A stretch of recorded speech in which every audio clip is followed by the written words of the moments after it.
हरियाणा का सियासी रण सज गया है। 5 अक्टूबर को हरियाणा में नई सरकार के गठन के लिए चुनाव होने हैं। ऐसे में हरियाणा विधानसभा के भंग होने के बाद सियासी गलियारों में चर्चाएं और तेज हो गई हैं। हरियाणा में विधानसभा का पिछला सत्र 13 मार्च 2024 को बुलाया गया था।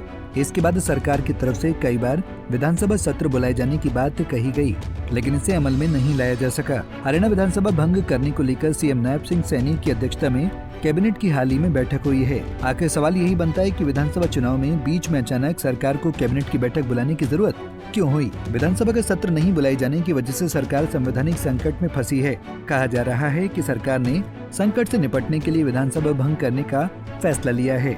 दरअसल विधानसभा भंग करने की नौबत जो आई है, उसकी सबसे बड़ी वजह हरियाणा सरकार के पास पूर्ण बहुमत का न होना है। हरियाणा में विधानसभा की 90 सीटें हैं, जहां पर सरकार का गठन करने के लिए 40 विधायकों की जरूरत पड़ती है। सरकार को 6 माह के अंदर विधानसभा का सत्र बुलाना होता है, लेकिन हरियाणा में 6 माह से ज्यादा का वक्त हो गया, विधानसभा सत्र नहीं बुलाया गया। ऐसे में सैनी सरकार के पास विधानसभा को भंग करना ही एकमात्र विकल्प बचा था।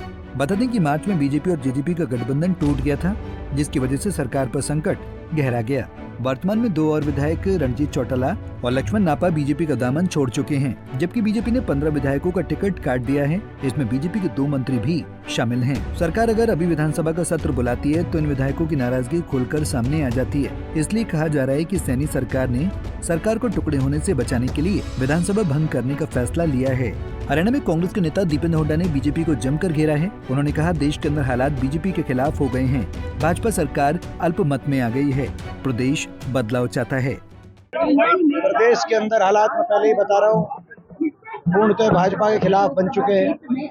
प्रदेश में बदलाव निश्चित है और मैं तो ये भी कहूँगा कि ये सरकार अल्पमत में आ गई है। भाजपा सरकार अल्पमत में आ गई है।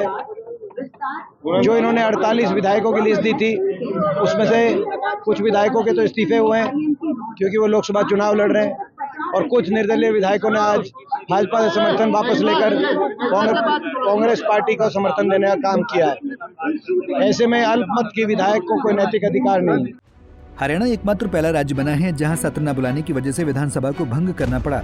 नायब सिंह सैनी की हरियाणा सरकार ने 13 मार्च 2024 को विधानसभा का आखिरी सत्र बुलाया था और संवैधानिक कानून के तहत हर 6 महीने में विधानसभा का सत्र बुलाना अनिवार्य होता है।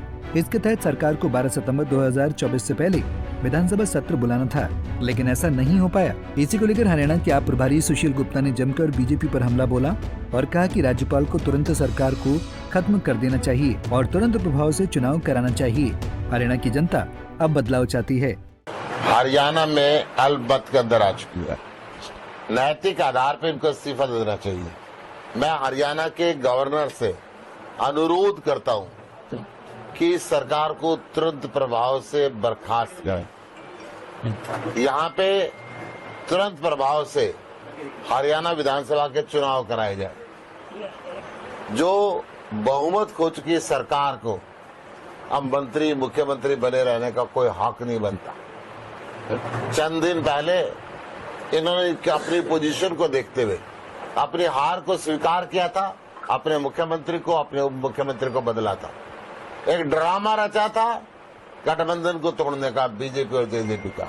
आज बीजेपी और जेजेपी से हरियाणा के लोग नफरत कर रहे हैं। हरियाणा में 10 की 10 सीटें इंडिया गठबंधन को आ रही है। इंडिया गठबंधन भारी बहुमत से जीत रहा है और हरियाणा विधानसभा चुनाव होने से पहले भारतीय जनता पार्टी हार चुकी है। अब हरियाणा की जनता बदलाव चाहती है, इंडिया गठबंधन चाहती है। मैं गवर्नर साहब से पुनः अपील करता हूं, इस सरकार को तुरंत प्रभाव से बर्खास्त करे और इलेक्शन कमीशन ऑफ इंडिया नए चुनाव कराए। धन्यवाद। बहरहाल राज्यपाल की अधिसूचना जारी होने के बाद विधानसभा को भंग कर दिया गया है। जब तक हरियाणा में चुनाव नहीं हो जाते, तब तक हरियाणा में नायब सैनी कार्यवाहक सीएम के तौर पर कार्य करेंगे। हालांकि चर्चा ऐसी भी है कि हरियाणा में राज्यपाल शासन भी लग सकता है। अगर ऐसा होता है तो हरियाणा में 5 नवंबर को होने वाला विधानसभा चुनाव राज्यपाल शासन के बीच हो सकता है। चुनाव में महज कुछ ही दिन बचे हैं। ऐसे में हर राजनीतिक दल चाहेगा कि चुनाव में बहुमत का आंकड़ा छूकर अपनी सरकार बनाए। Bureau report, Punjab Kesari TV. हमसे जुड़े रहने के लिए हमारे YouTube चैनल को सब्सक्राइब करें और नई वीडियो की नोटिफिकेशन के लिए बेल आइकॉन को दबाएं।